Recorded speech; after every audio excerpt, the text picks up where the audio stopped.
I want to crack UPSC 2026 with all India rank 77। तुम कितनी भी वीडियोस देख लो डिसिप्लिन पर, मोटिवेशन पर, तुम्हारी लाइफ आगे नहीं बढ़ेगी उन videos. Switch your mentality to present tense. Step by step every day का मैंने तुम्हें जर्नलिंग टारगेट दे रखा है। अगले 10 दिन के लिए अगर तुम इसे फॉलो करोगे, आई गारंटी यू, थंबनेल को देखकर अगर तुम्हें ये लग रहा है कि मेरे पास शकलाका बुम बुम की पेंसिल है, then let me tell you my dear friend, it's not about the pen और the pencil, it's about the mindset with which you are journaling, with which you are writing your goals, and that's how you'll be able to achieve them. अगर आज से पहले तुमने कभी journaling नहीं की है and you want to know how to manifest your dreams into reality with the help of journaling, then this video is for you. Namaskaram, my name is Urvashi and I make content on mindset, mindfulness and manifestation. So if any of these topics interest you, follow along and let's heal together.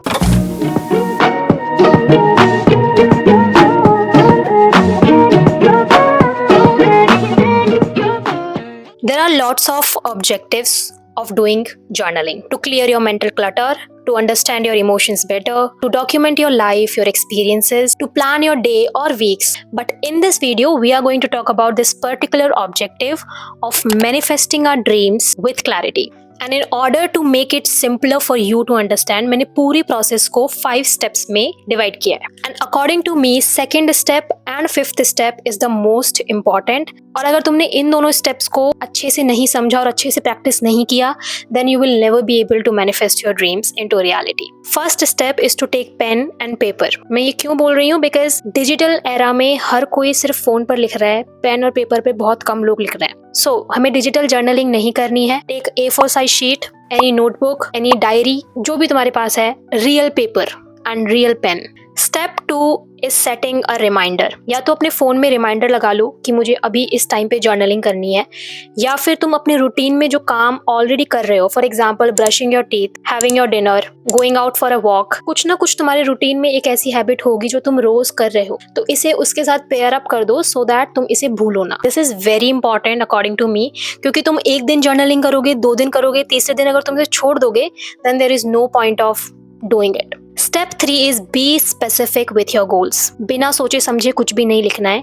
Take a moment, आंखें बंद करो, थोड़ा सा सोचो, थोड़ा सा विचार करो. What is that exact thing that you want in your life? For example, you are a UPSC aspirant. So instead of writing that I want to become an IAS officer, write I want to crack UPSC 2026 with all India rank 77. For example, you want to improve your physical health. So instead of writing that I want muscles, write I want to work out for 1 hour every day. Be very specific. जितना तुम break down करके अपने dreams को visualise कर पाओगे और लिख पाओगे ना, the chances of achieving them in reality will increase.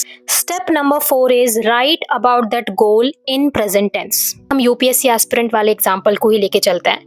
हमने एक ब्रॉडर गोल बना लिया that I want to clear UPSC 2026 with this rank. अब इस गोल के बारे में हमें सब कुछ अब से अपनी जर्नल में प्रेजेंट टेंस में ही लिखना है. आई am disciplined, I am studying 10 hours a day, I am organized, I recall everything that I study. सब प्रेजेंट टेंस में लिखना है, बिकॉज हमारे ब्रेन को फ्यूचर टेंस नहीं समझ में आता है. तुम लिखोगे आई विल बी डिसिप्लिन, तो ब्रेन को लगेगा हाँ आगे जाके डिसिप्लिन होना है, कल का कल देखेंगे. But when you switch your mentality to present tense, तो तुम एक्शन मोड में धीरे धीरे आने लग जाते हो, क्योंकि तुम रोज रोज लिखोगे अपने जर्नल में that I am disciplined, I am working out, I am eating healthy, I am studying this many hours. तो तुम्हारा ब्रेन रीस्ट्रक्चर होने लगेगा, रीवायर होने लगेगा और तुम्हारी फ्रीक्वेंसी धीरे धीरे उस लेवल पर आने लग जाएगी. And when you are writing this in your journal every single day, तुम्हारी धीरे धीरे आइडेंटिटी बनने लग जाती है that yes I am disciplined, yes I am eating healthy, yes I am studying well. The last step is writing one small action. और ये सबसे इंपॉर्टेंट पार्ट है मैनिफेस्टेशन का, बिकॉज मैनिफेस्टेशन कोई जादू टोना नहीं है. Without action, without actually doing it, तुम अचीव नहीं कर पाओगे. For me action is the core of every manifestation. It's like तुम घोड़े हो और मैं तुम्हें तालाब तक लेकर आ गई हूँ, लेकिन अब पानी तो तुम्हें ही पीना पड़ेगा ना. पानी अपने आप तुम्हारे पास चल के नहीं आएगा, पानी तुम्हें पीना पड़ेगा, तुम्हें एक्शन लेना पड़ेगा। अगर तुम एक्शन नहीं लोगे तो तुम कितनी भी वीडियोस देख लो मैनिफेस्टेशन पर, डिसिप्लिन पर, मोटिवेशन पर, तुम्हारी लाइफ आगे नहीं बढ़ेगी उन वीडियोस से। तुम्हें खुद को एक्शन लेना पड़ेगा। मैंने तुम्हारे लिए एक प्लानर बनाया है 10 दिन का, step by step every day का मैंने तुम्हें जर्नलिंग टारगेट दे रखा है। PDF is in the description, go download it. अगर तुम्हें पसंद आ रहा है तो उसे प्रिंट आउट करा लो या फिर अपने डायरी में वही सेम टारगेट्स लिख दो। अगले 10 दिन के लिए अगर तुम इसे फॉलो करोगे, I guarantee you that you will be able to become better at journaling and manifestation. तो जाओ PDF डाउनलोड करो, अपना पेन उठाओ, डायरी खोलो और लिखो। Take action and I will see you in the next video. Thank you so much.